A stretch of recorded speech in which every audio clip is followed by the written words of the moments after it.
All right, so now we're going to talk about the mind. Now, this diagram is the depiction of the mind and how we can start understanding how it operates.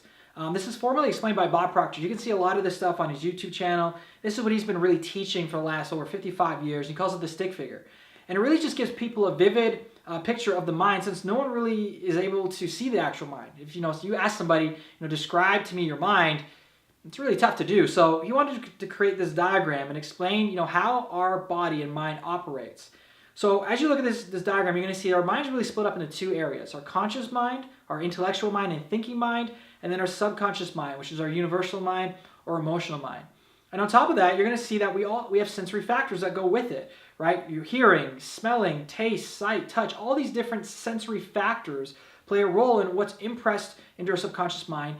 And our subconscious mind literally runs our life. So it's like that area right there of the mind is what literally dictates everything that happens around you.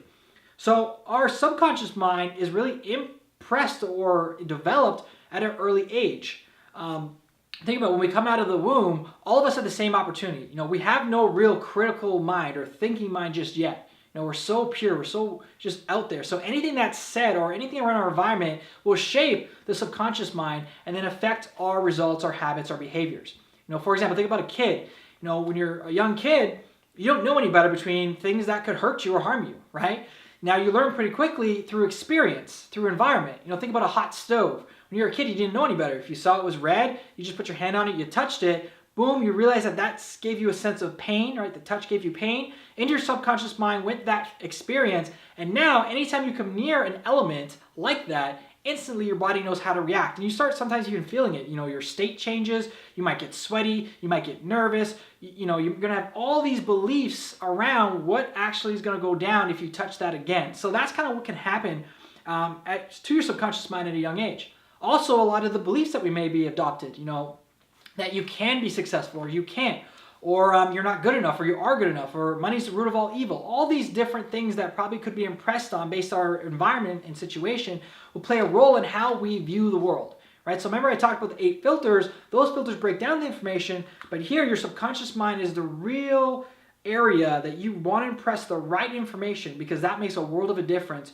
when it comes to how your life, can unfold. So now I'm going to talk about the power of the subconscious mind. What does the subconscious mind actually even do? So obviously now you've got a list of a bunch of different things that the subconscious mind does, actually about 20. So I'm going to break them down and explain them as we go. The first thing, it stores all memories. So like I just said, when you're a kid and you touch that hot element, now you have a memory of that. So that memory will keep replaying itself if you come near something like that. It's the center of all emotions. When you're feeling happy or sad, it really stems from what's going on at that point in time in your unconscious mind or subconscious mind. It organizes all memories, so puts it in order. It represses memories with unresolved negative emotions, so it's going to keep them down in a way.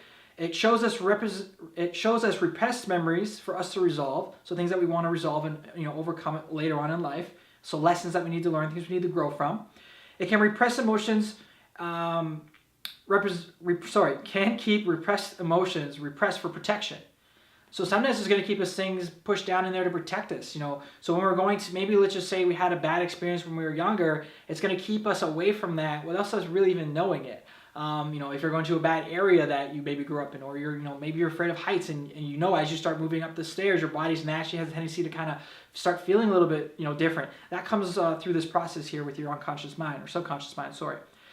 It runs the processes of the body, right? Think about it. You don't have to think really to let your heart pump, circulate your blood, or even breathe.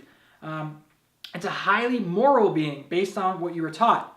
So whatever you're raised to believe as being a moral standard, it's going to constantly do that. So if you're raised with good morals and good family values, you probably still have that type of attitude towards things that you encounter on a regular basis. Or if you're raised with the opposite, well, you're going to do the opposite more or less. Enjoys serving you and needs clear orders to follow. This is very crucial. Let me repeat it again. It enjoys serving you and needs clear orders to follow. Whatever you suppress or put into that subconscious mind, your subconscious mind will guide you in that direction that you need to go. So be very aware of what you're actually thinking about and putting into that unconscious mind on a regular basis. It controls and maintains all perceptions. It generates, stores, distributes, and transmits energy. right? So it's a storehouse in a place of energy where things are, constantly moving in a different vibration. 13, it maintains instincts and generates habits. There it is. So if you want to change a habit, where do you think you need to focus on? That subconscious mind, right? And we're going to talk about how to change those habits in a little bit later, but this is kind of where a lot of your certain habits and behaviors come from, right? Think about when you get dressed in the morning, for example. You don't have to think about how to put on your underwear or pants anymore, right? You were taught at a young age probably how to do it. Now it's just second nature. It's become a habit. If you wanted to change that, well, you have to be very consciously aware and think about it to change that. So what other habits do you have on a regular basis that are not serving you, and which habits do you have that are serving you that are good habits? If you become aware of it, you can then alter and change them depending on what you want to do. Needs repetition until a habit is installed. So again, constant repetition. And that's why Bob Proctor has been reading Think and Grow Rich for over 55 years, because he wants to constantly repeat that information to instill new habits and learn from that programming. 15, it's programmed to continually seek more, right? So that's that whole essence of you wanting to grow. When you get to a certain goal, you get there, you feel satisfied, which is great, but you also want to grow to that next level. That's really driven from that subconscious mind. 16, it functions best as a whole integrated unit. So it works as a full system. It's not just one part, it's all together, and it's very symbolic, right? That's why symbolism is so powerful. Right? How many times have you seen a symbol and it's caused a certain reaction to you? Or even when you're on, watching a commercial and there's an ad that pops up for Coke during a sporting event or beer during a sporting event, and all of a sudden now you feel like you want one, right? That's your subconscious mind speaking to you and understanding that symbolism. 18, it takes everything personally, right? It doesn't distinguish what it is. It's, that's that feeling when somebody does something to you and you kind of feel instantly, that feeling of either good or bad.